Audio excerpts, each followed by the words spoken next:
It's the last of the semi-finals. Over the past 4 weeks, 20 celebrities have been battling to stay in the competition. Last time, JB and Millie went home. Now, only the best cooks remain. It really is all-consuming, like some kind of bug. It feels fantastic to be in the last 6. Who'd have ever thought it? I'm very, very pleased that I'm hanging on in there, but I feel like I'm hanging on in there at the moment. Each time you think that you've done all you can, then you've got to go on and do it more and better. I didn't expect to get this far, and it would be lovely to get down to the last 4. I'm so close. I can do it. Final push. At the end of today, 2 of them will be going home. They're not celebrities anymore. They are contestants hungry for the MasterChef title. This competition is hotting up to be the best celebrity MasterChef ever.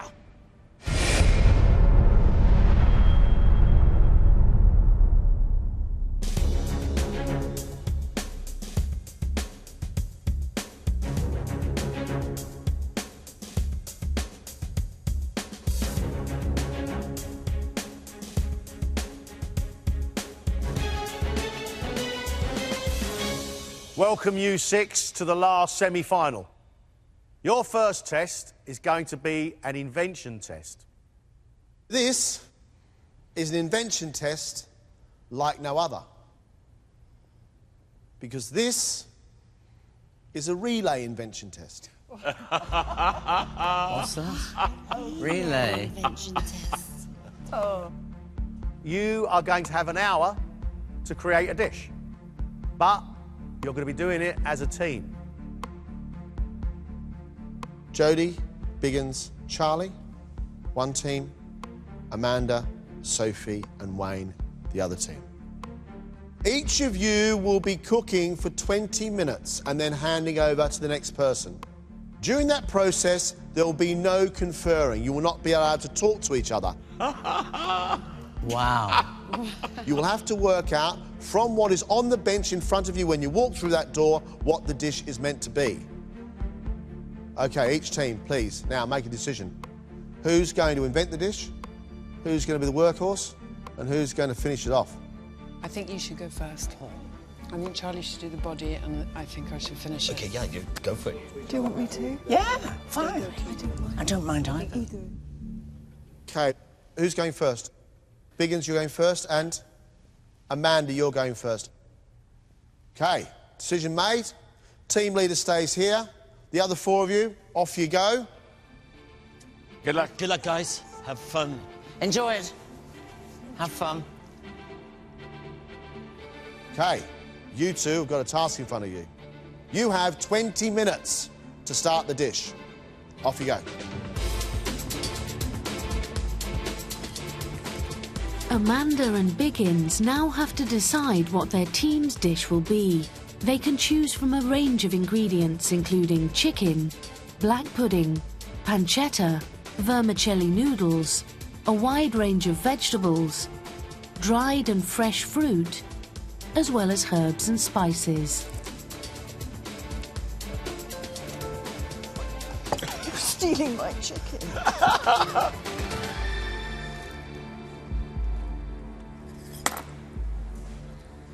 The tactic is to get the meat on and the meat cooking, and hopefully then we can start doing the things to go with her. Biggins understands the importance of getting that chicken in the oven because it's going to take an hour to cook. It's simple food, his food. He's not like going to do some Asian kind of twist. Oh, is no, he? no, he won't do that.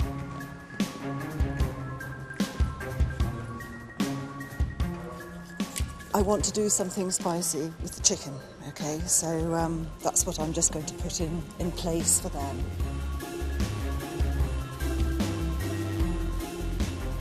I wouldn't like to be the one responsible for it not working. But all the elements should come together in a glorious finale. Yeah.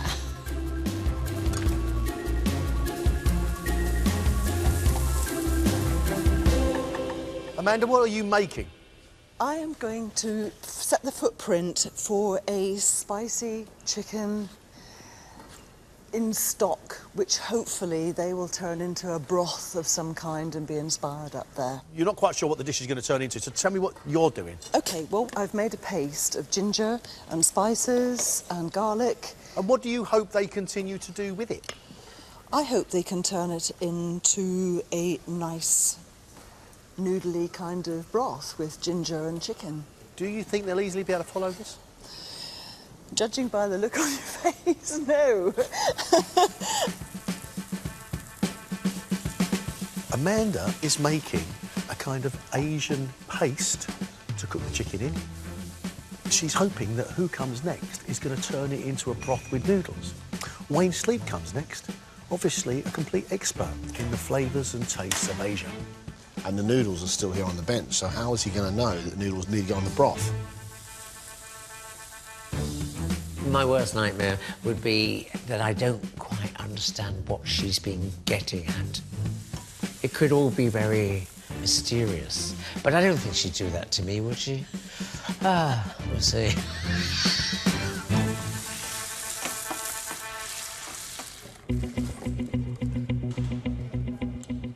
So he's been in for 10 minutes. So another 10 minutes and you're going in. Oh, I feel this. I can't breathe. Is it hot? Yeah, it's quite hot. It'll be even hotter in there.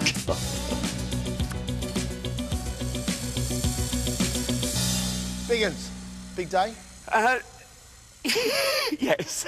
I just wanted to get something on, so I thought a roast chicken stuffed with lemons, which is something which is really nice and tasty, and I think we can probably cook it in that hour. So now I'm preparing things like the asparagus, which I'm just blanching at the moment so that they can do them in some nice oil or butter or what have you.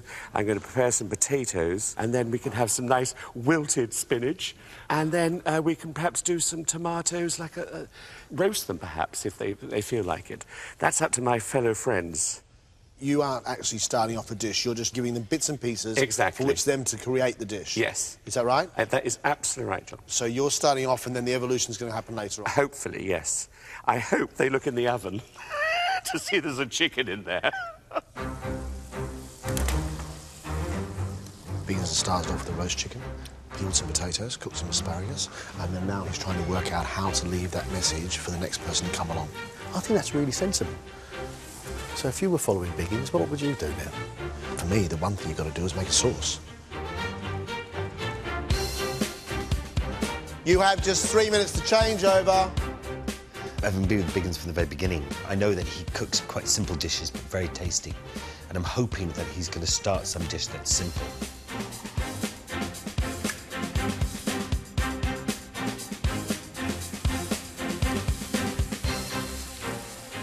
I've done everything that I think I can do. I now want them to come and change. I mean, I put a few clues, and I've got one major clue, that there's a chicken in the oven before I leave.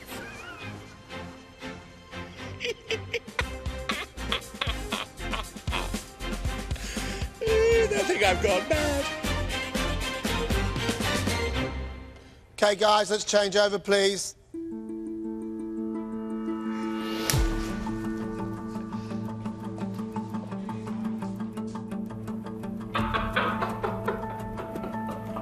Oh, God, I was never good at relays at school. It wasn't one of my finer points. Deep-fried asparagus.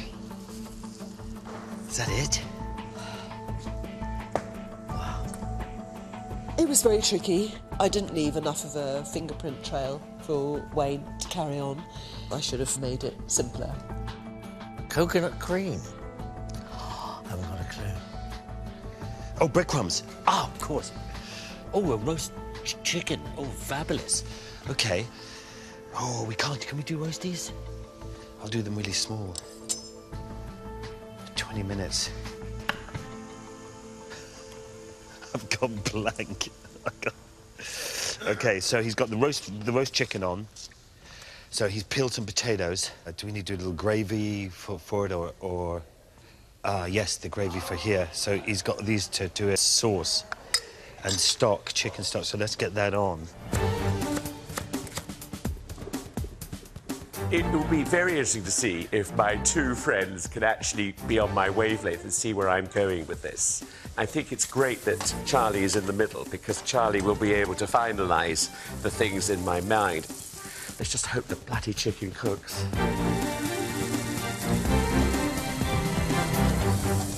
Charlie? Yeah. What's it feel like? It's kind of terrifying thought, really, but at the same time, it's kind of exciting as well.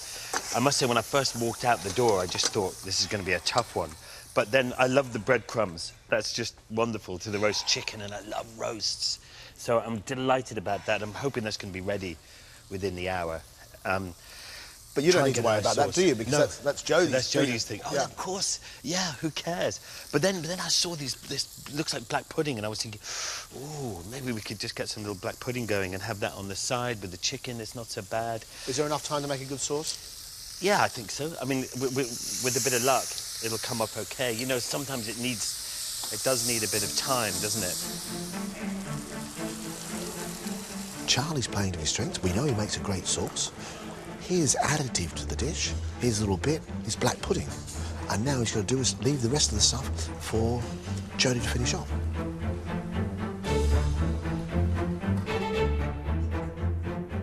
Today, I'm very confident that my team are going to put us in a really nice direction, and I can come in, it's going to be pretty self-explanatory, do a little little bit of Jodiness, and then get it looking beautiful.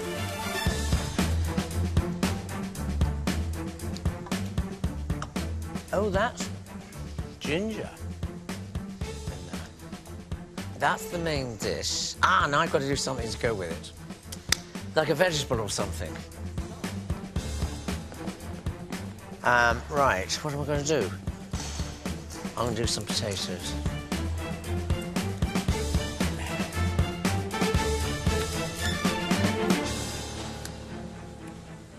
It's quite spicy. So I'm going to do some potatoes and black olives on the side to go with it. What does it taste like to you? Well, it tastes sort of oriental in some way. So what oriental ingredients have you got to match it? Ah. Mashed potato and olives? Well, the thing is, what I thought, there's so much sauce here, you need something to soak it up with. So I thought the potatoes might help. And what are you going to leave for Sophie? Not a lot. I'm afraid. No, I think this one I'm really out of my depth on. I'm going to put stock in there. The dish itself no longer knows what it's going to be. That chicken has no idea what it is anymore. The one I feel mostly sorry for here is Sophie, who's going to have to come in and pick up the pieces. Oh, come on, Mandarin Wayne, I've done something great. I've just got to add to it. You have just 3 minutes to change over.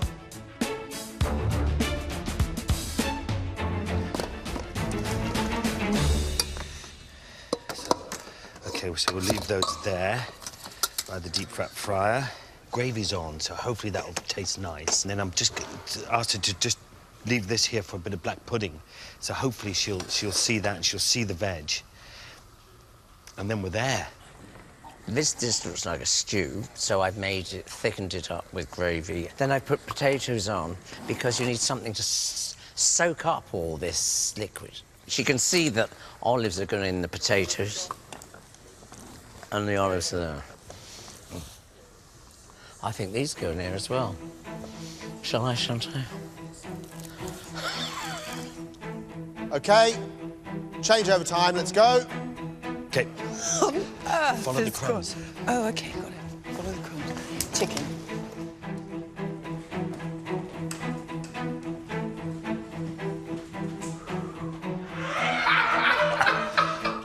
I've left Gretel behind, but Hansel found the breadcrumbs. Chicken. OK, it's the chicken. Roast chicken. Gravy. Asparagus. Potatoes. God, what a nightmare. Oh. 2 nightmares. Sophie has walked into an absolute disaster going on in different pots. Ginger. Ginger, lovely. She's found an Asian flavoured dish that has now had apricots added to it. So she doesn't really know whether she's North African or Asia. So what's going on Sophie's bench right now is a rescue job. That's a dish and a half. Now, we said invention test. I don't think we can make that sort of invention. The potatoes are on, and I put black olives just by the side of the potatoes to give, hopefully, a way forward, and a masher to mash them up. And oil. Oh, okay.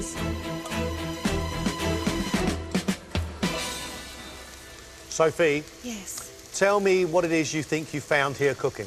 I found a lovely apricot and ginger chicken dish. Quite spicy, quite gingery.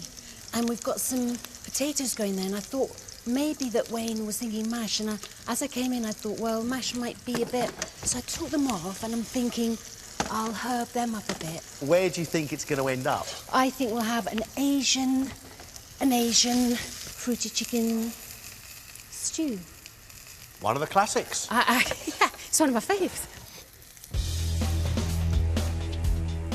Sophie has completely discarded the olives. She's not going to mash the potatoes. What she's going to do is put some herbs through them. She's realised that the chicken was overcooking, poured a lot of the stock off, and now she's desperately trying to get some colour into what is otherwise a grey dish. I think it's going to end up looking a little bit like a stir-fry, albeit a muddy one. So we've got potatoes, apricots, chicken, peppers and asparagus. Wow. You got 10 minutes left. 10 minutes. Did you have a look at the chickens? I just left it cooking because there was no point. I was thinking to myself, now will a chicken cook in an hour? But I think it will. Yeah, it'll cook enough. Yeah. Can you not drop that? I'm going to rest that. I've never used one of these to do some roasty things. I think Charlie actually did very, very well to get that sauce in the way. And actually, I think Biggin started off really, really well by saying there's a chicken and there's some ingredients for a sauce. What do they want me to do here? Carrot, tomato... I don't know what they want me to do. This is quite horrible. Little bed of spinach. I know it's not what they want, but... I reckon 5 minutes left. Oh, Jodie, come on, Jodie, you can do it, girl. You left a wonderful thing for us. Well, I don't know. Thank We'll you. see. We'll see what happens. Well, we'll see It'll be what happens. fascinating. It'll be interesting, won't it? It is a relay, and it will be Yeah. fascinating Yeah. to see what happens with it.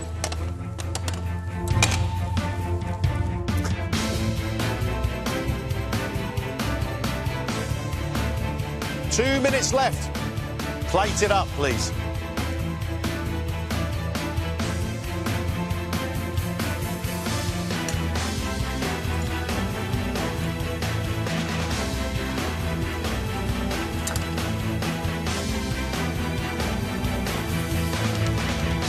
Your time's up. Stop.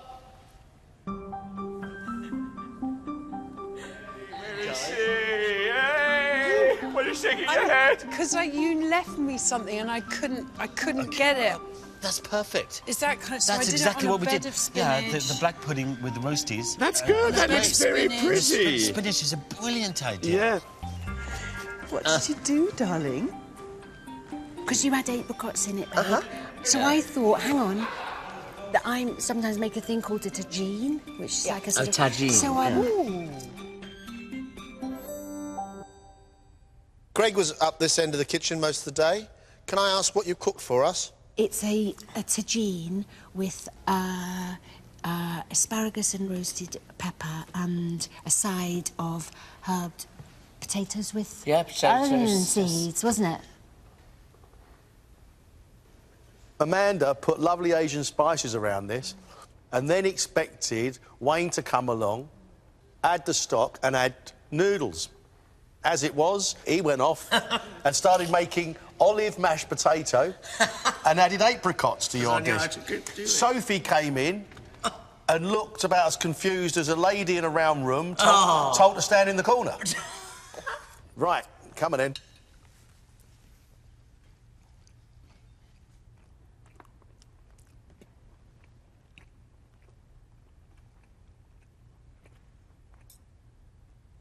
because there's so much ginger in here and garlic, it still tastes like a Thai dish to me, an Asian dish it was supposed to be. The chicken's been overcooked. It tastes like 3 people were making 3 different dishes. I think, Sophie, to get something on a plate, you've done really, really well. The chicken is overcooked. It's a bit of a shame. I like the potatoes. I like the potatoes a lot. Thank you, darling. Well done. Well done. Well done. Well done. I found this test the worst test of the whole competition. I probably didn't leave enough of a trail for Wayne, so he didn't know what I was thinking. It did resemble, I don't know what it resembled really, but it was its own thing, and it had elements from all over the place, and people are always saying fusion, aren't they? Fusion all over the place, or it's a fusion. So I think we did a bit of a fusion, and there's nothing wrong with that. Next up are Charlie, Jodie and Biggins. They've made roast breast of chicken with fried potatoes, black pudding, asparagus, sautéed spinach and a chicken gravy. That's a good-looking dish, team. That's a really good-looking dish. What's quite incredible about this dish is that you can see that Jodie's plated it, and if it had been you, Charlie, there would have been 3 times as many potatoes, twice as much black pudding, and probably half as much chicken. Yeah, all right.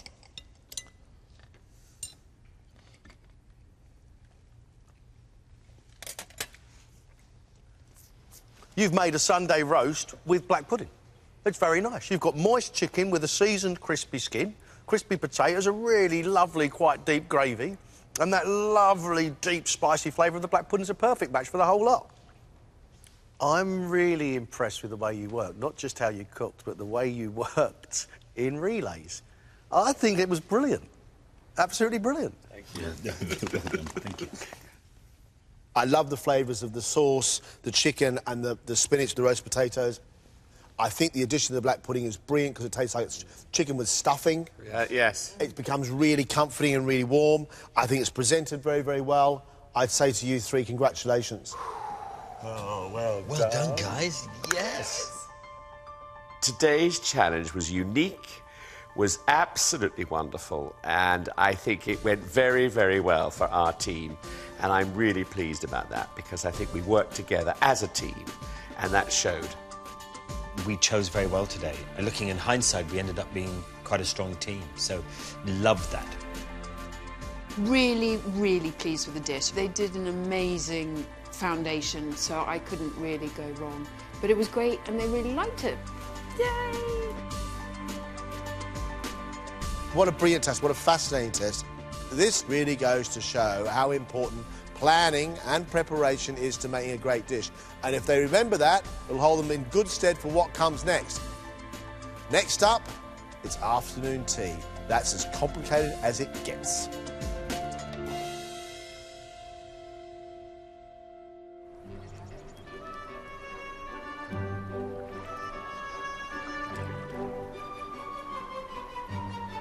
It's 9 a.m. and the contestants are heading to Richmond upon Thames for the ultimate pastry challenge.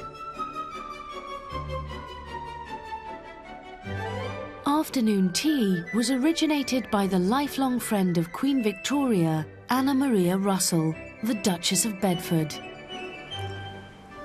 The skills needed to perfect an afternoon tea are a combination of precision, versatility, and a lightness of touch.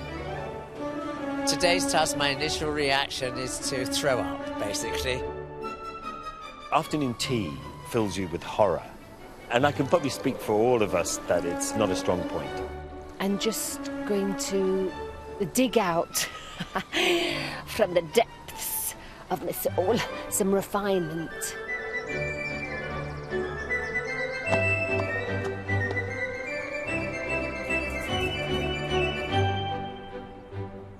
Welcome to the Bingham Hotel in the very pretty and genteel Richmond upon Thames.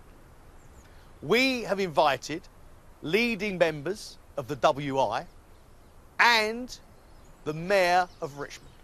Oh, wow. 2.5 hours. It may sound like a lot of time, but it really isn't when you're making little fancies. Ladies and gentlemen, we wish you good luck. Go get 'em. Thank you. Quick, run. That's going to be quite tricky, pleasing the WI. I made some scones the other day to test and actually could have broken a window with them, so that could be interesting. They are going to be a tough audience because that's what they do, is they make cakes and they make afternoon tea and they love it. This is going to be quite tough for me, but I'm, as I normally do, just going to get my head down and try my heart out, and we'll see what happens in a couple of hours. The 6 contestants will be working in 2 separate kitchens. Sophie, Biggins and Charlie are in one. It's all going wrong already. Amanda, Wayne and Jodie are upstairs in another. Right, I need a big spoon. Using their own recipes, they've been asked to make 1 savoury and 2 sweet items, and they will need to make 10 portions of each. The thing about afternoon tea is it's got to be delicate, but it's got to punch above its weight in terms of flavour. For any of our 6 to truly impress today, they're going to have to push themselves. And they're going to have to go up a skill level. There needs to be style, but at the same time, they're going to be realistic about getting all that food up in 2.5 hours. Serious task today, Charlie. It's not somewhere where I'm particularly comfortable in doing pastries and all that kind of stuff. Your 3 items are? Macaroons, which are going to be filled with, whipped cream and icing with rose water. Right. And then a little raspberry in the middle. And then for the savoury, I'm doing crab with creme fraiche, a little bit of chilli, a bit of Granny Smith apple, just to give that crunch again. And just make like almost a half taco, so just so they can pick them up easy and just pop them into their mouths. Right. And then the other one is I'm making an ale cake with espresso ale. And so how is this little cake going to look pretty? That's one of my weak points, is presentation. But I'm going to do a little bit of dusting of icing sugar. Okay. And try to keep that little bit simple. Hopefully the macaroons will look shiny and all the stuff is supposed to be. Cakes, it's all about precision, isn't it? And so, anyway, there's a method, so I'm just going to try and crack on with it. You've got all your ingredients weighed out? Yeah. You got to make it all? Yeah. Get your work cut out, Charlie. I do, yeah, I do.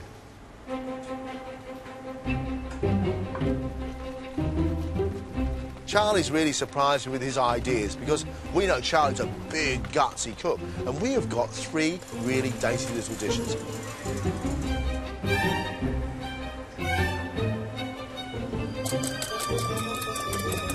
I love afternoon tea. I think it's a great English tradition, and we are so good at it.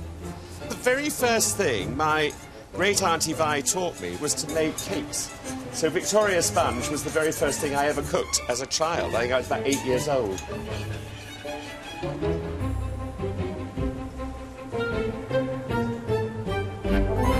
Biggins, I don't think I've ever seen you so quiet.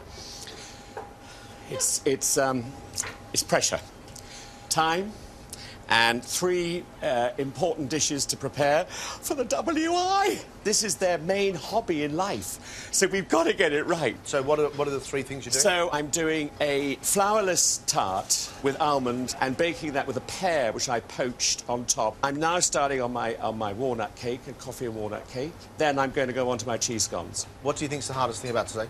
Funnily enough, I think what I'm about to do now, the cake, I've got to get that cake mixture right. It's nice to see you this nervous. Thank you. See you in a minute. Sophie is well underway with the preparation for her pistachio and cranberry Florentines. I'm going in. I love these ovens. I want one. OK. I've just put my Florentines in the oven. They're a little chewy, nutty, fruity thing, and then you have to put chocolate on the bottom. You do have to keep an eye on them, though. They spread. Baking just seems to me such a fine art.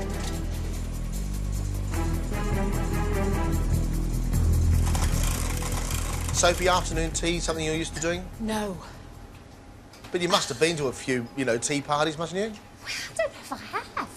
I don't know if tea's my thing, but it's the WI thing that's freaking me out. Because I know there's a lot of really fantastic bakey people in the WI. You feel like they're a formidable crew.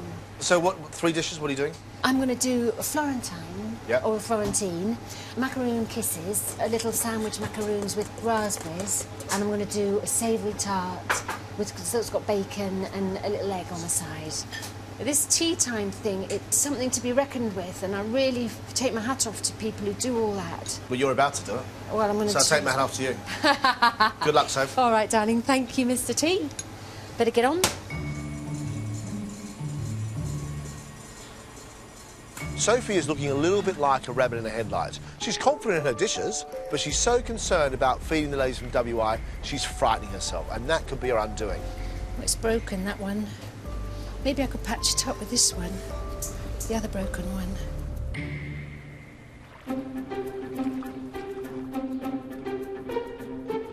Meanwhile, in the upstairs kitchen...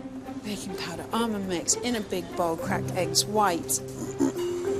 Jodie is working on her pistachio financiers. This is not my forte, is cake making, but I'm going to give it my best. Jodie, you look remarkably calm. Do I? I don't know why. I think I'm just getting a little bit more confidence, but that's when I'm going to probably make a real mess up. In MasterChef terms, you are Jodie, the push-myself, stress-head kid. Yeah, pretty much. Yeah. What are your dishes? Right, I am doing a pistachio fianciere with a nice raspberry kind of coulis with a bit of pistachio. What is it? Is it a biscuit? Is it a sponge? What No, is it's it? like a little spongy thing. Then I'm doing a white chocolate mousse. What's a savoury? Puff pastry with olives, tomatoes and goat's cheese. Do you like an afternoon tea? Not hugely. Models aren't known for their love of cakes, are they? No, exactly. So that's why I'm a little bit fish out of water territory. But I'm going for it. You know, that's my motto. I do like Jodie Kidd's savoury dish. It's like a puff pastry wafer, and on there she's got goat's cheese, olives and tomatoes. That I get as long as she can make it refined and slim. What you don't want is half a pasty going up to the mayor.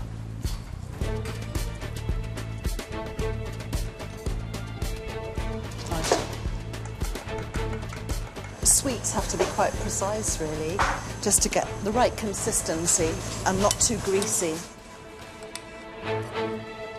What is your menu? Savoury scones with red onion marmalade and gorgonzola cheese. My sweet things, I'm making little phyllo pastry lemon meringue pies, followed by salt, caramel, truffles. What is the essence of an afternoon tea, do you think? Oh, an afternoon tea should be a pick-me-up and something which is just titillates your senses when you've got a bit of a sugar low.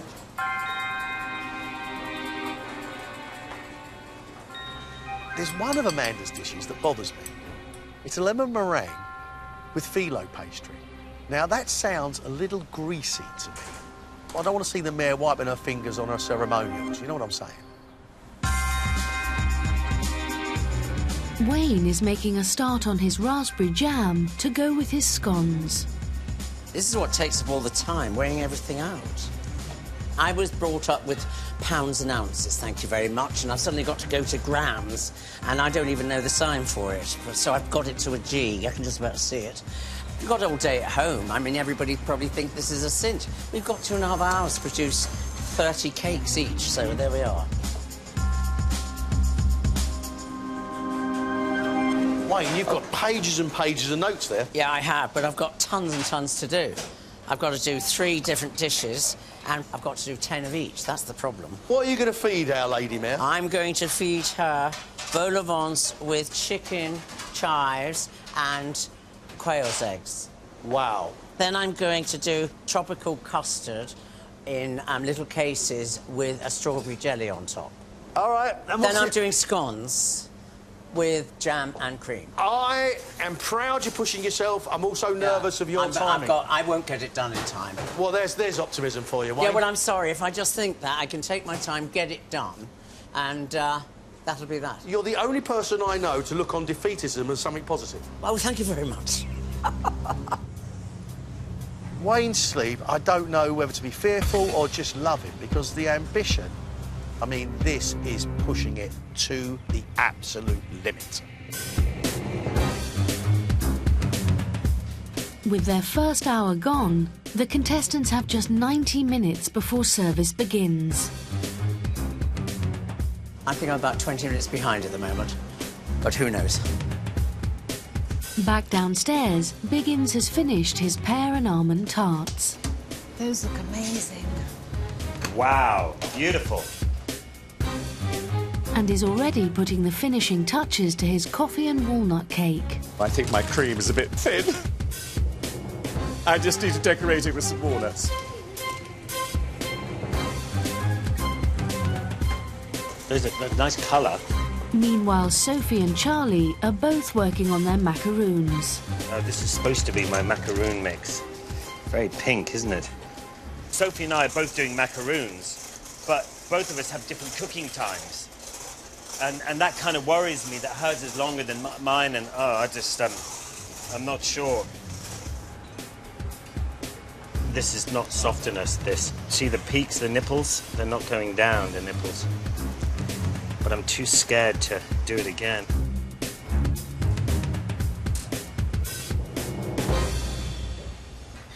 I don't think they look right, to be honest. These look a bit wet to me. The macaroons look a bit wet. They're just ploppy. I think I'm going to put a bit more almond in that mixture. They've not done that before, you see? That's every time something different.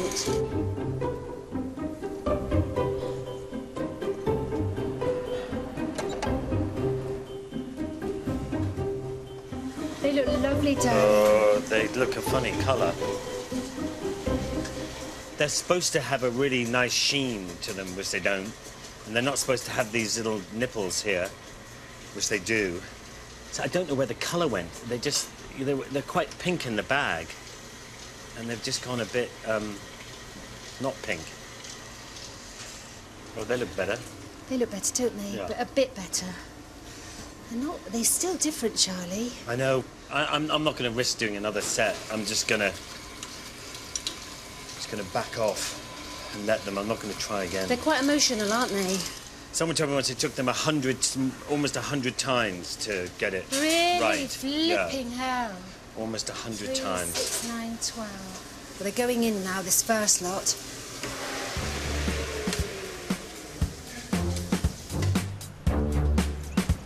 In the upstairs kitchen, Jodie's pistachio financiers need to cool, while she moves on to her white chocolate mousse with cherries and crumble.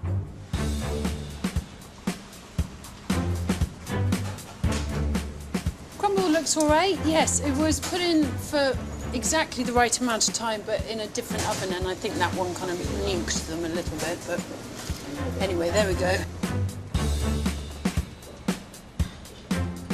I'm very happy to get my mousses in. I've got my fiancé setting. I've got my Kool-Aid. Where the hell's the Kool-Aid? Kool-Aid's there. Right, I'm good, I'm set, I'm rocking. While Jodie seems under control, Amanda needs to get her savoury cheese and bacon scones in the oven. I'm just about to turn them out onto a floured surface now, and it's just about getting the right height. If you cut them too short, they're like bullets. So, here we go.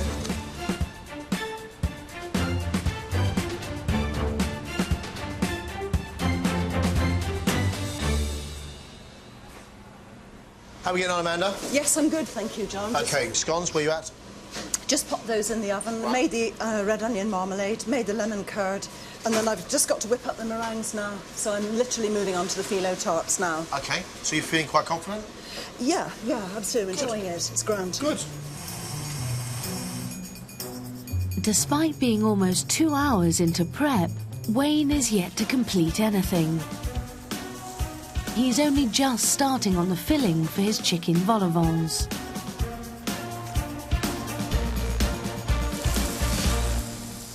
Right, how are you doing, Wayne? Well, I feel I'm running out of time. I feel like it's going faster and faster. OK, so what have you got done? Well, I've got the jam done, I've got the jelly for the tops of my cakes, I've got to do the pastry for the cake. Are the vol au vents cooked? No, I've got to do those as well now. Do you think the quail eggs are going to make it? No. No? No, I doubt it. Maybe it's worthwhile thinking about getting at least Yes, two of these done. And maybe not do the scones. Well, do what you've got to do. Let's see how you go. Yeah. Okay? Okay, thank you.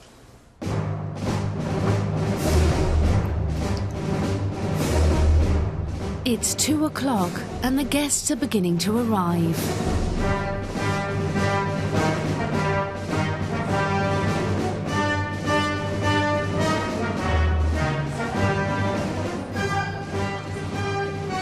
I've got a very wide repertoire myself. I know how most cakes should be made and technically how they should be. Well, they're a very fair crowd, but they won't pull their punches, so they'll have their work cut out for them in the kitchen. In our family, afternoon tea was very much part of our lives. It was a very traditional household, so I have very happy memories of afternoon tea. We can't wait. We don't know what to expect. Just 30 minutes, guys. Downstairs, all Biggins has left to do is bake his cheese scones. Whilst Charlie needs to assemble his crab-filled tacos. Those are gorgeous. These are crab, are they? Crab, apple. Absolutely delicious. Sophie's savoury tartlets are baked. But she still has to build her macaroons. Oh, they're really awkward. I took them out. I was so pleased with myself. Thought, oh, they've kept their colour. Tried to get them off the dinky-doo. And they were blinking stuck. They weren't cooked at all. So I've put them in quickly, just for time. I should get it out if these come off the doodah. And if they don't, the good people of Richmond will be spared my macaroons.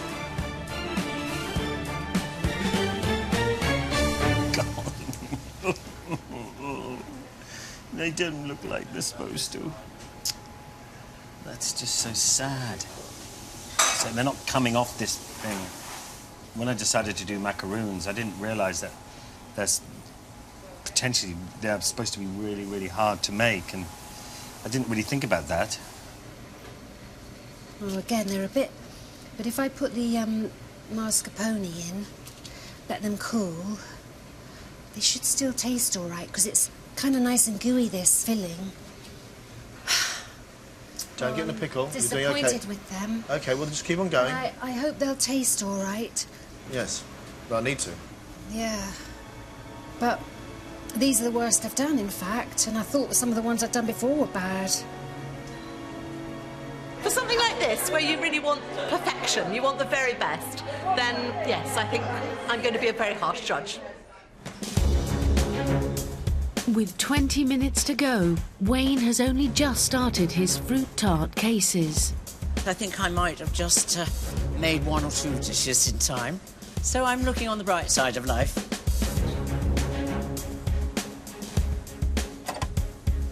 There we are. Amanda is building her phyllo pastry lemon curd meringues. I'd really like to see something, quite ambitious, something that I couldn't do. And Jodie still has to finish her savoury tarts. I hope this works. I've never done it before. This could be disastrous.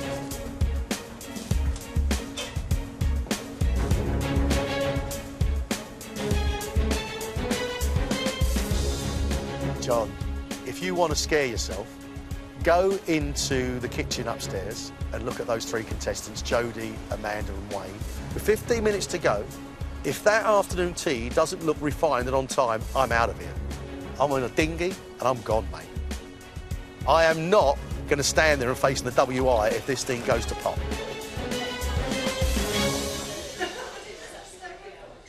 Finishing touches, guys. You've got just 10 minutes left.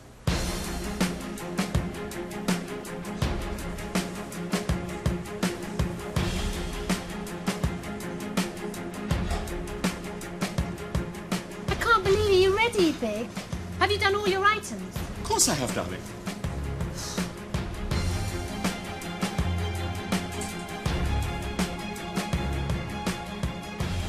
Right, that's me done. I didn't think I'd get through today. I think they look quite amusing. I think if they were people, they'd tell a joke. They're a bit music hall. Like little boobies. Guys, all done? Finishing touches, all sorted? All sorted, sir. All done, sir. Wonderful. Boss. Service, please.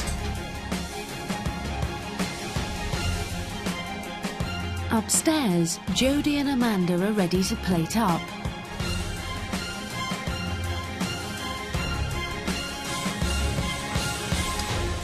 But Wayne is still well behind.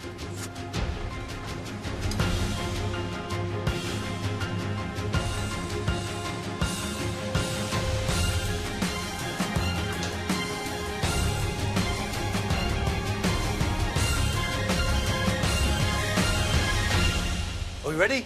Are we ready to go? We are ready. That, Jodie, looks an absolute picture. Are you ready, Amanda? I'm ready. Well done. Spiffing. Service! I always wanted to say that. Thank you.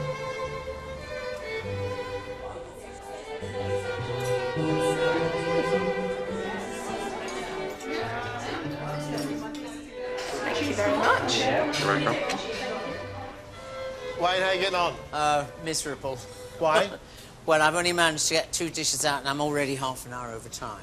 OK, so what are you going to do? I've got to fill these with my tropical custard and add the jelly toppings. And then what? And the vol au vents are just finishing cooking, and that's the fillings for the vol au vents. OK. Do you think you're taking on too much today? Yes, I think. If there was no time that I had all day, I might just make it.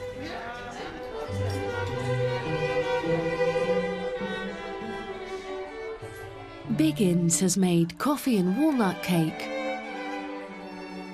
cheese scones, and a no pastry pear tart.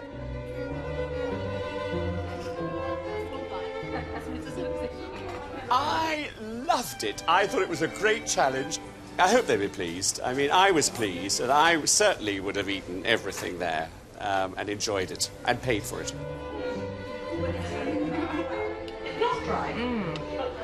Very good. The no pastry pear tart is really lovely. It's light.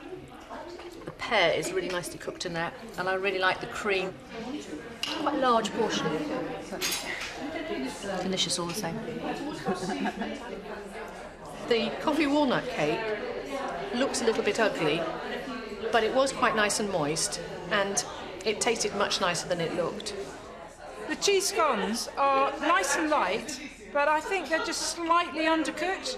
The cheese scone is a bit unusual that it's not served with butter, because you open it and it looks a bit too bland. The look of it fails, I think. Charlie has served espresso ale cakes, raspberry macaroons with a rosewater cream, and crab meat on parmesan tacos.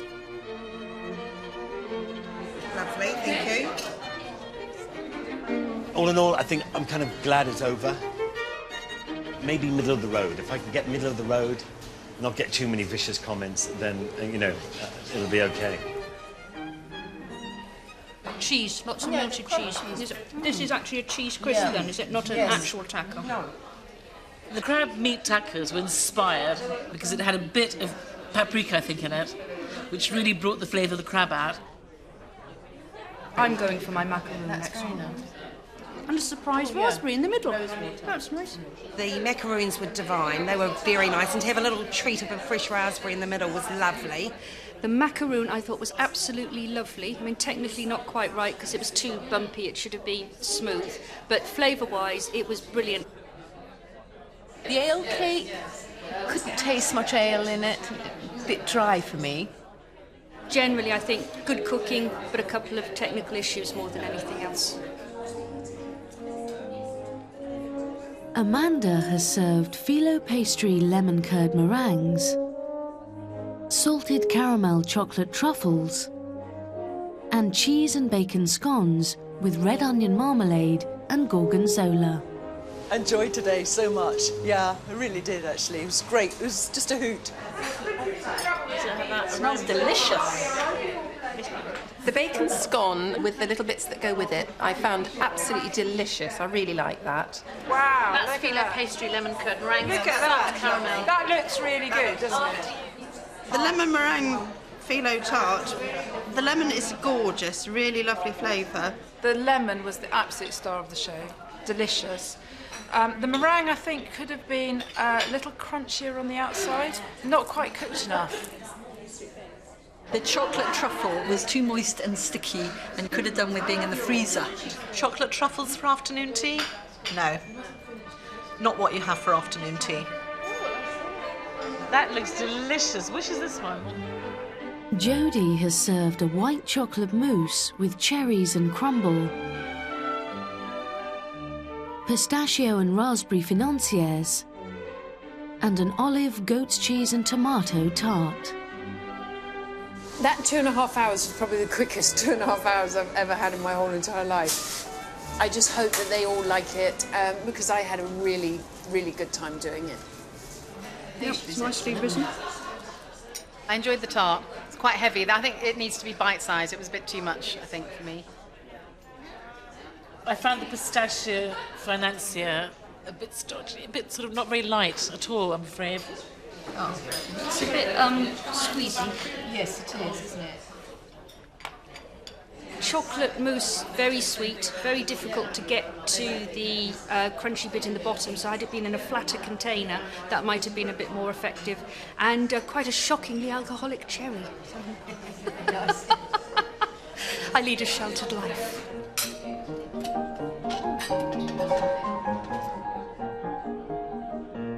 Sophie has made raspberry and almond macaroons, pistachio, pine nut and cranberry florentines, and spinach, bacon and cheddar tartlets with quail's eggs. Splendid. I felt I did a clumsy job, so I hope the women at the WI won't judge me too harshly, and I hope they've had macaroon experiences in their time. I'm sure they have. They're women of the world. Oh, cream in here. The almond kisses, I'm afraid, were undercooked and consequently fell apart. But still tasted quite good, but didn't have top marks for presentation.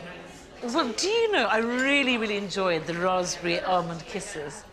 I thought they were beautifully presented and they were delicious, absolutely delicious. That's a little quail's egg with a little tartlet. That was good. I loved the tartlets. I think they were delicious and they were bite-sized, which was perfect. The cheddar came through. Pastry was good. They were lovely, tasty, really nice. The Florentine looked delightful. The delicate drizzling of the chocolate was really nice. They just didn't realise there was a solid layer of chocolate underneath as well, which just made it a tad too sweet.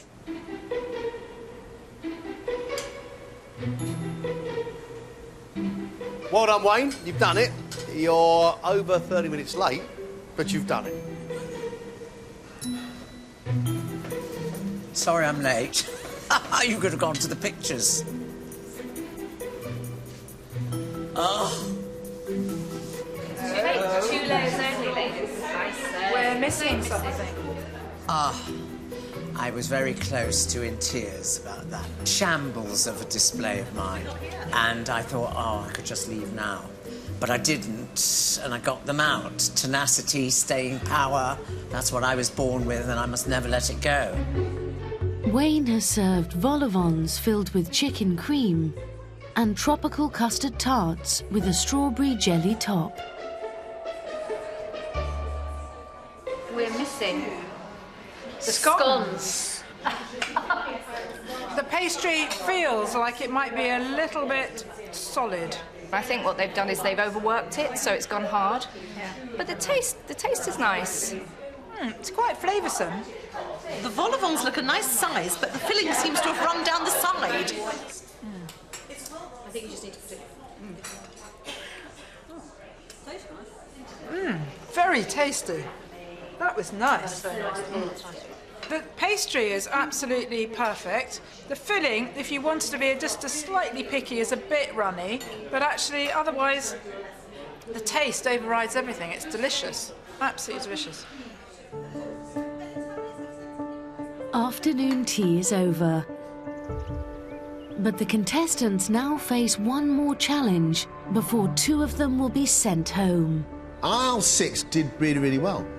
What a task. Afternoon tea for all those people in a great setting like this. Well done them. They are all working hard and fighting for their place in the final. Yeah. And next challenge, we're going to find out who our final four are.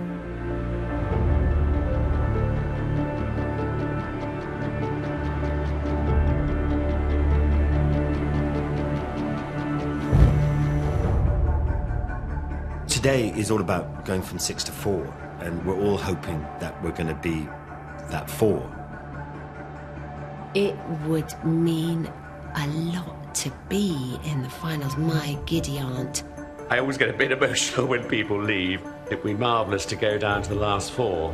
But, you know, one can only do one's best.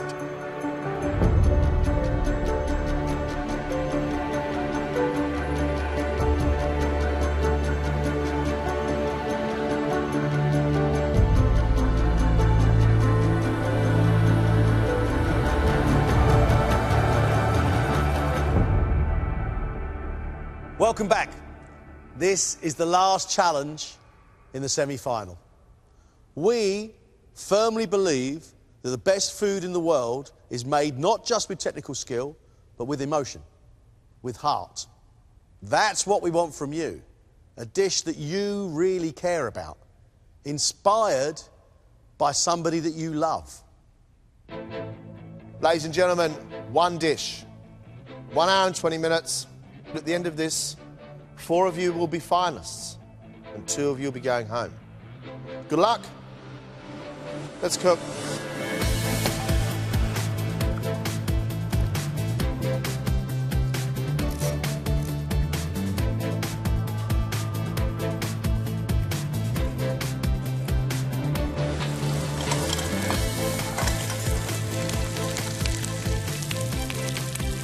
It's really important that you do well today because otherwise you're going home. The competition is suddenly really gone to a whole different level. So, yeah, I've got to nail it.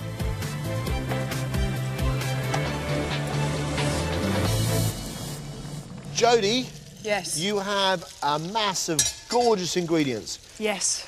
What we're going to have? Going to go very, very fishy today. Basically, I'm going to do a crab and spring onion risotto with some salmon on top and then a lobster bisque around the outside.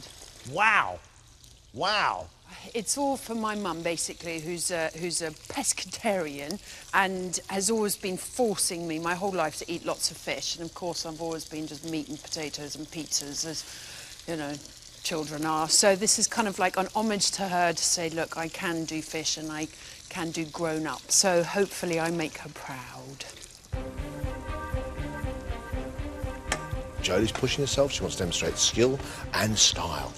My issue here is we're throwing 3 things on a plate. Bisque, risotto and salmon. They're big, big flavours, and it's got to be harmonious.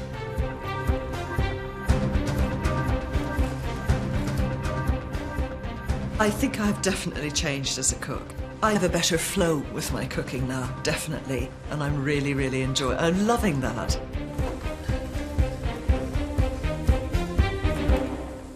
Amanda, what are you going to make for us? I'm going to make some duck with cavallonero. And it's going to be a little juice of shallots and blood oranges, some puree of cauliflower cooked with star anise, and then on top of that I'm going to have some beetroot crisps. Why this dish? This dish is for my mum because when she went to live in Ireland with my father after the war, she was very sophisticated, never lived in the country before, and she asked a farmer if she could have some ducks because she wanted to have a party. She thought he would turn up with the ducks ready, done. No, they were live. And she spent the afternoon chasing them round the garden. Had to get them, kill them with my father, pluck them, and then threw this mad party for all the people who lived in our very rural district in the middle of nowhere of Ireland.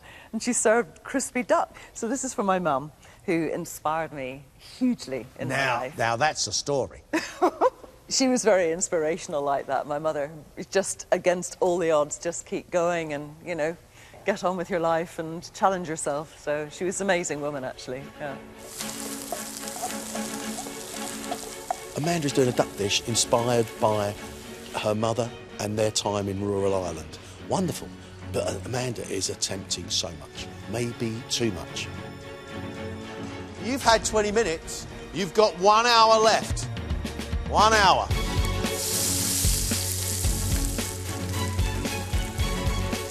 I would like to show John and Greg today that I am a fighter. I'm still here and still trying with all my heart. Wayne? Yes. What are you making for us? Paella. Are you? Yes. Inspired by whom? My partner, Jose. You got a Spanish partner? Yes, yes, definitely. So how long have you and Jose been an item? 20 years. Good God almighty. Yeah. Has he not taught you some Spanish foods? No. So this dish, Yeah. Wayne, is 20 years in the making. Yes, that's right, yes. I've watched him do it, but I usually just decant the wine and lay the table. I'm really pleased that I'm doing it at last, and I just feel on top of the world. And I want him to be able to sit at home and watch me do it properly. Wayne, good luck to you, mate. Thank you very much. Thank you. A beautiful rice dish, rich with seafood, loads of saffron and tomato, garlic and onions. It's got to be powerful, it's got to be bold, and it's got to be a statement. Wayne hasn't had a great semi-final so far. That is going to have to be one of the best paellas we've tasted in this competition. It could be. Knowing Wayne, it could be, but it's going to have to be. You are halfway, ladies and gentlemen. 40 minutes left.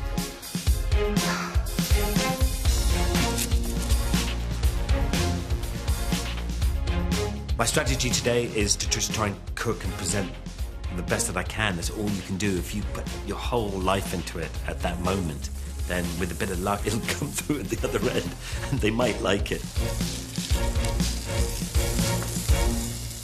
There's a lot of pans going on. This looks to me a bit like a pro kitchen, Charlie. Oh, you know, you're always just trying to push the bar a little bit. And so I'm just trying this. And actually, in fact, this dish is really because a mate of mine, a guy called Angus Jones, opened up a restaurant. I was so proud of Angus, and Angus is one of my oldest mates. So this is one of his dishes that he'll probably never talk to me again after this. What's the dish? Well, it's supposed to be sirloin steak with snails, and then it'll have a crumb and parmesan and parsley top to it. And then there's going to be like a really buttery potato with a red wine and port sauce. You've put quite a bit of yourself into this competition. Yeah. Like anything that you enjoy, you put your heart into.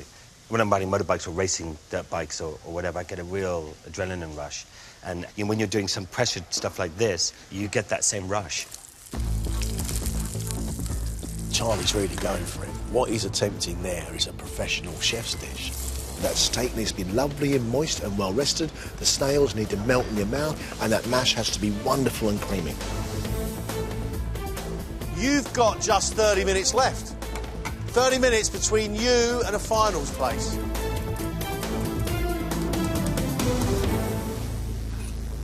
Biggins, big day? Huge day. What are you going to make for us? Well, my inspiration is my great Auntie Vi, my mother's Auntie Vi. And she was an incredible woman, a real snob. And as a child, I used to go and stay with her.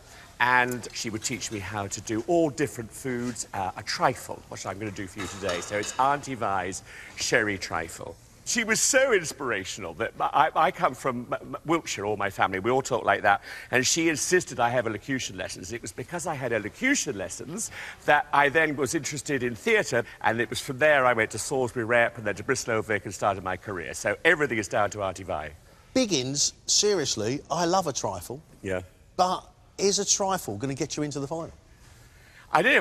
My thing on this was inspiration, and the most inspirational person in my life, as far as cooking, early days of cooking, was my Auntie Vi. So I had to do it for her.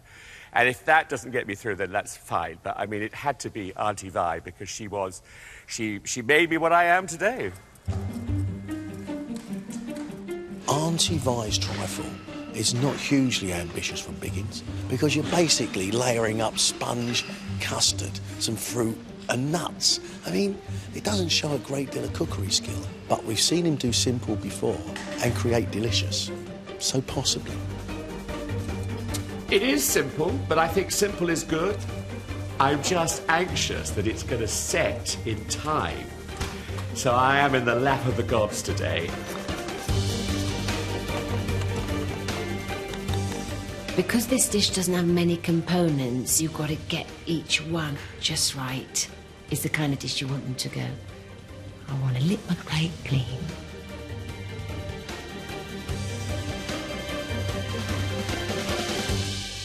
What's your dish, Sophie? Fillet steak with snails. Ooh. It's a bit weird. I thought it was weird, but of course Charlie's doing snails, so I couldn't believe it.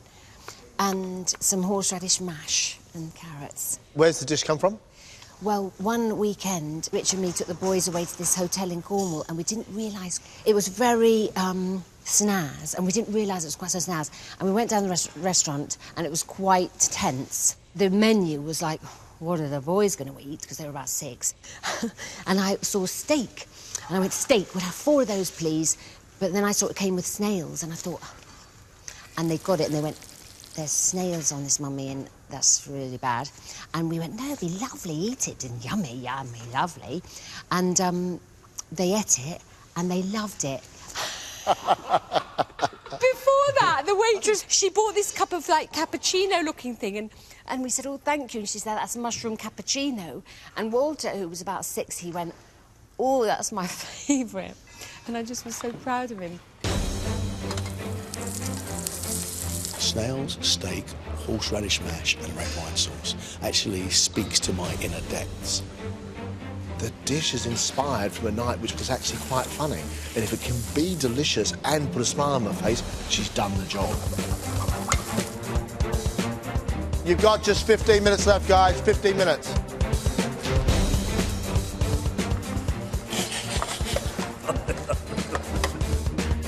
Lots of ambition going on. However, there's one person wandering around the kitchen tasting everybody else's food because he hasn't done very much, and that's Biggins. Perfect.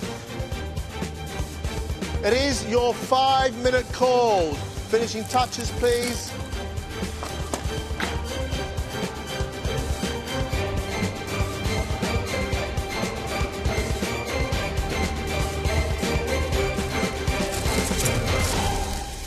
Stop! Time's up. Time's up.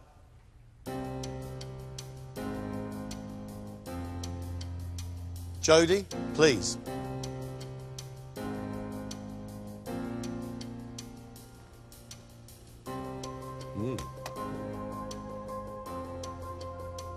Jodie's dish is inspired by her mother.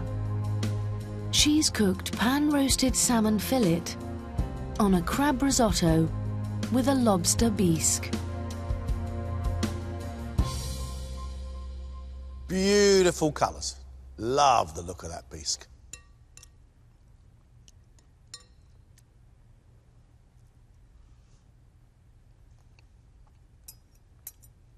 I love your bisque. A good lobster bisque like that tastes almost like caramel sweet. Really lovely. Your rice is soft but not sloppy. Your salmon, maybe a little bit over. My complaint is here, I completely lose the crab. Because you put parmesan in there as well? Mm-hmm. A lobster bisque and a salmon and parmesan is far too much for the poor little crab. In saying, that's a good-looking dish with very, very good technique. I totally agree with him. I love that freshness of lemon from the lemon zest flowing through the whole thing. Your rice is cooked absolutely beautifully. Your bisque as rich as you like and on that edge of salty and tasting of the sea. The salmon, it's here nor there for me. Saying that, I watched your work today, Jodie. You're demonstrating skill, style, elegance and finesse and flavour in abundance. Very, very good indeed. Thank you. They were complimentary, so I was really pleased. I'm really proud of it. I think my mum would love it. And so that's what my aim was for the day.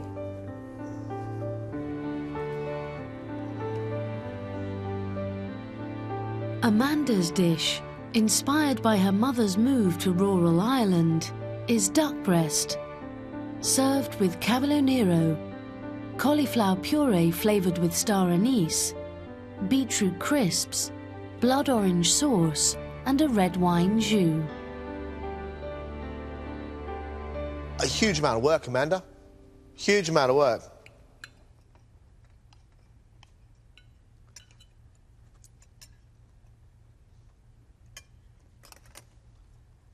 really juicy pink duck with a crispy, well-seasoned skin. Lovely. Absolutely adore the blood orange sauce. I don't like the puree. I find it too weak. I particularly dislike the sauce you've made from the cooking juices. I find that sharp, far, far too sharp.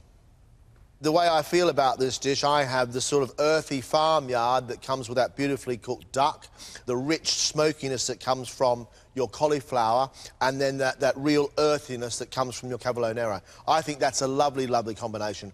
I then, as I'm walking through the farmyard, are buttered by a huge bowl of blood orange sauce. And that blood orange sauce has toppled me across the fence and I've fallen on my back and I'm winded. I can't get on with cauliflower and blood orange together. That's my issue. I love the way you cook that duck, though. I don't know whether I'll have impressed with that dish. I think bits of the dish might have been impressive. As a whole, I'm not sure whether the dish worked.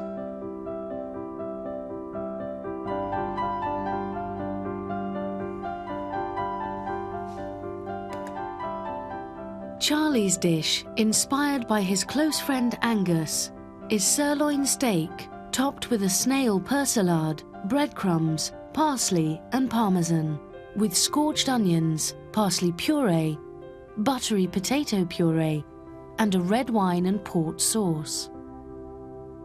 I've got to say I'm not a fan of this presentation. To me, it looks like a Aztec fertility god. I'm not sure where it's going. I'm not a fan of over-decoration of food. OK.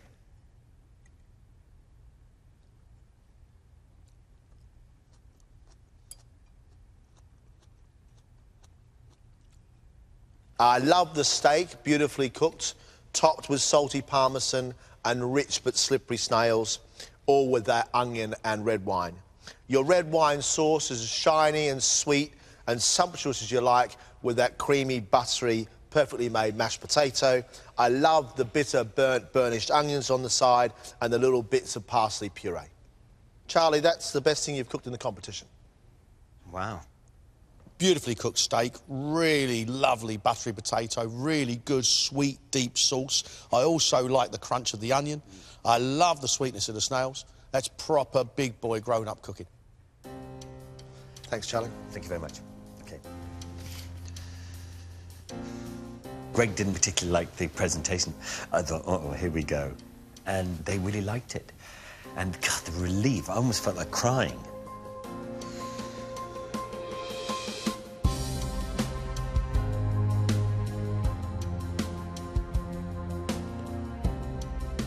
Sophie has cooked a dish inspired by her family holiday. She's made fillet steak with garlic snails, horseradish mash, honeyed carrots and pea shoots, with a side of horseradish cream and a Madeira and port sauce. That, to me, is beautiful. Absolutely lovely. It's got pattern without formality.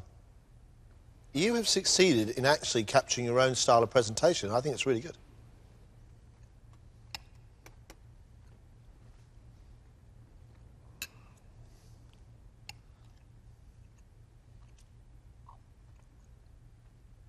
There is so much in this dish for me to admire. Your mashed potato is creamy and smooth, and it's got the hint of horseradish at the end of it.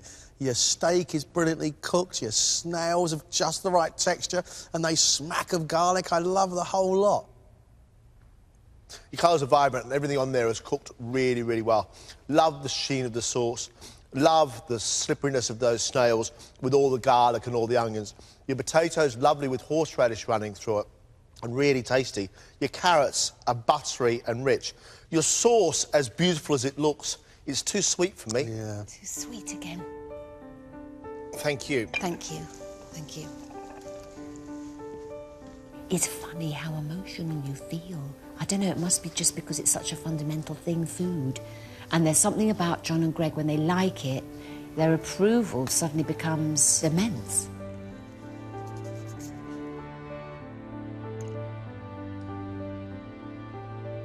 Biggins has cooked his great auntie Vi's sherry trifle. Layers of sponge cake soaked in sherry, raspberry jam, custard, whipped cream, topped with fresh raspberries and toasted almonds. It's a good-looking trifle. It is only a trifle, but it's a good-looking one. It wouldn't be right for you to serve something small, would it? I mean, it's got to be as big and as brash and as loud as you are. It's, This is an individual portion. Oh, my word. Wow. Smell the booze in it. Cool. It is as much sherry as it is trifle. I like your creamy custard. I like the cream on top. I feel in my mind it needs a bit more texture. Lovely flavours. The booze you've put in there gives slight sweetness. It also gives heat as well. However, I've got cream on top of custard, on top of very, very soggy sponge fingers. It's wet. I love to eat a trifle, but I have to question how much skill goes into it for a MasterChef final. It's emotionally draining to be cooking something that means so much to you. Perhaps if I thought about it, I should have done something a little bit more for the final, I suppose.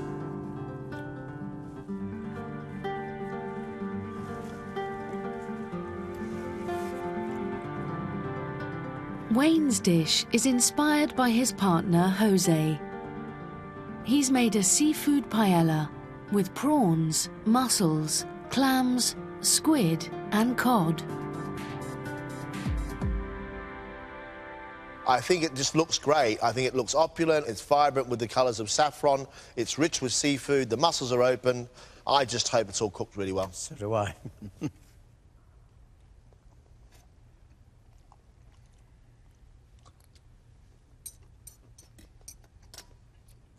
I think we should have some more Jose-inspired dishes on the show. That's a damn good paella. The fish that I've picked up out of your paella is cooked really, really well and adds lovely, fresh, sweet notes to an otherwise well-seasoned, saffron-rich rice dish. Very, very good indeed. The saffron humming through it is delightful. Wayne, well done. Well done. It's times like this competition I say at the start, I want to be stirred a bit, I want to be a bit emotional, and I tell you what, it brings a tear to my eye. And I tell you why. Because you work like nobody I've ever seen before. And you go back from being absolutely disastrous like it was for you with the afternoon tea, and you struggle back. And what I've got here is something from somebody who really cares.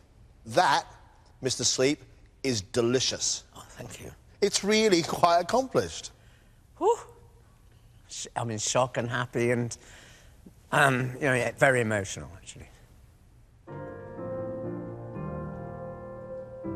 To have got this far, first of all, and I can't speak. Oh, bless you. Thanks, man. It's a pleasure eating it. Thank you very much. Thank you.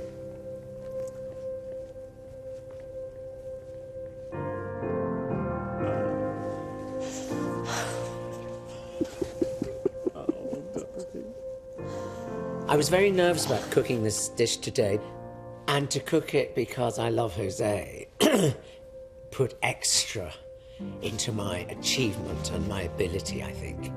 I felt the whole family was with me from Spain, and they were all in the dish helping away.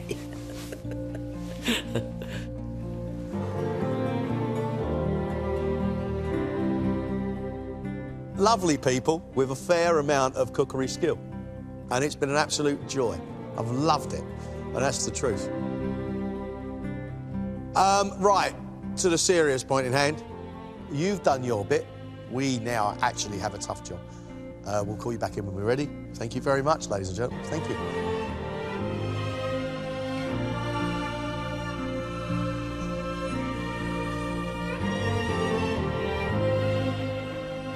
Oh, my Lord.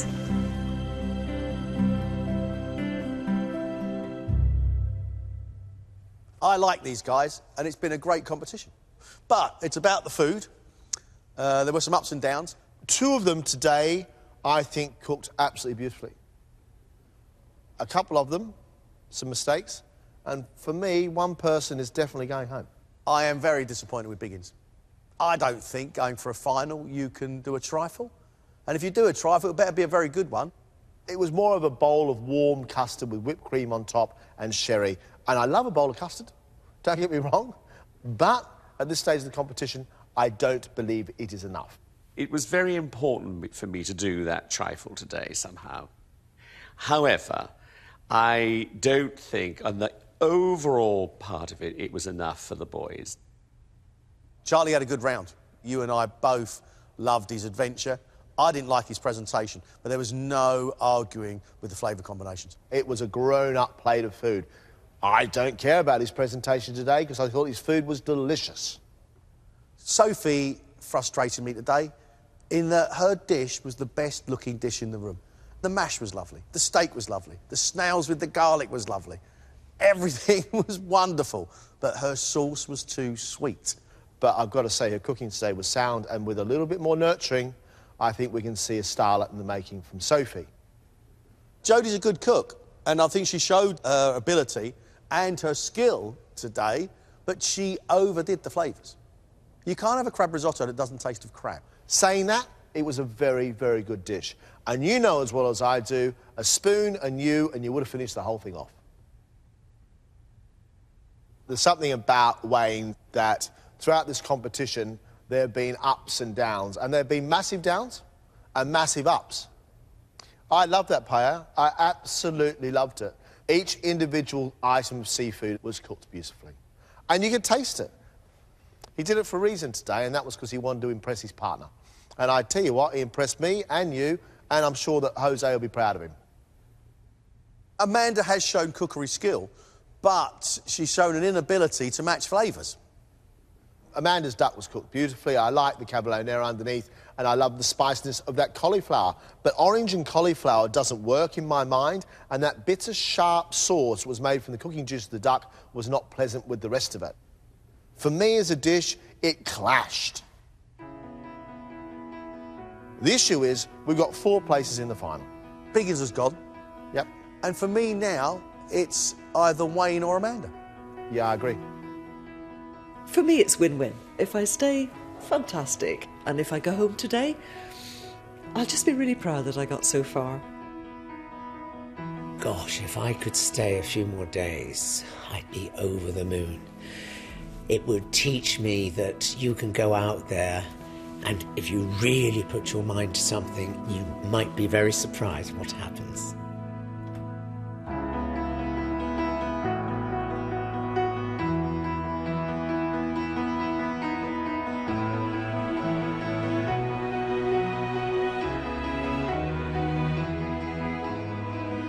What a great day. What a fantastic competition. Lots of emotion in here today, lots of fight, and some very, very good dishes. Sadly, 2 of you are leaving. First person to leave us is Biggins. Thank you so very much. Thank you very much. Thank you. Mwah. Go out there and win it now, one of you. Take care. Thanks, boys. Ta-ra, Biggins.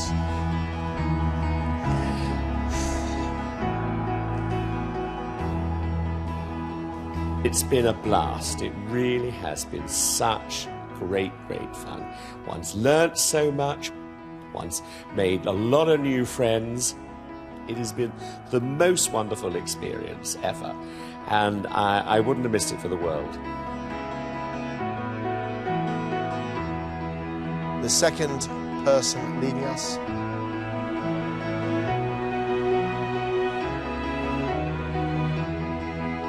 is Amanda. Thank you very much, Amanda. Thank you so Well much. done. It's been so fabulous. Thank you.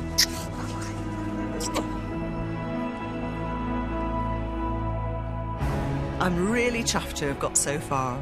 It's just been a fabulous thing to be a part of, and it really has given me just such a lovely feeling of enjoying cooking again. So I'm really happy. cannot believe it. Oh my God! To get through is the cherry on the icing. It's just incredible.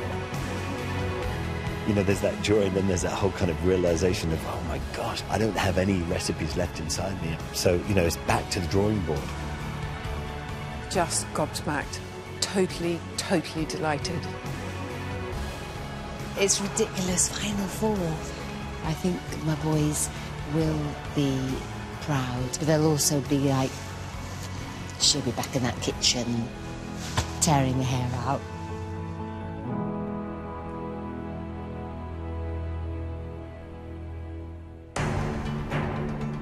Next week, it's the Celebrity MasterChef Finals. To reach the summit, the remaining celebrities will face their most daunting challenges yet. Oh, come on! Ah! Oh my gosh, there's a lot of people there. It's all got a bit Pete Tong. Will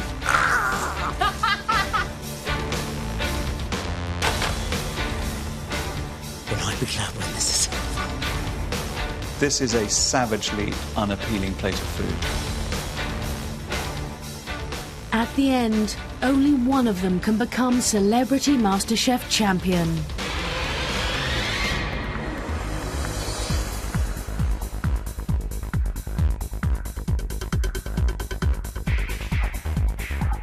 After 22 years of analysis, he's stepping down. A look at the career of Alan Hansen, player and pundit, tonight at 10:35 on BBC One. Biffy Clyro is live at Tea in the Park over on BBC Three now, while on BBC Four, from the Sex Pistols to Lola by the Kinks, the songs once banned by the BBC.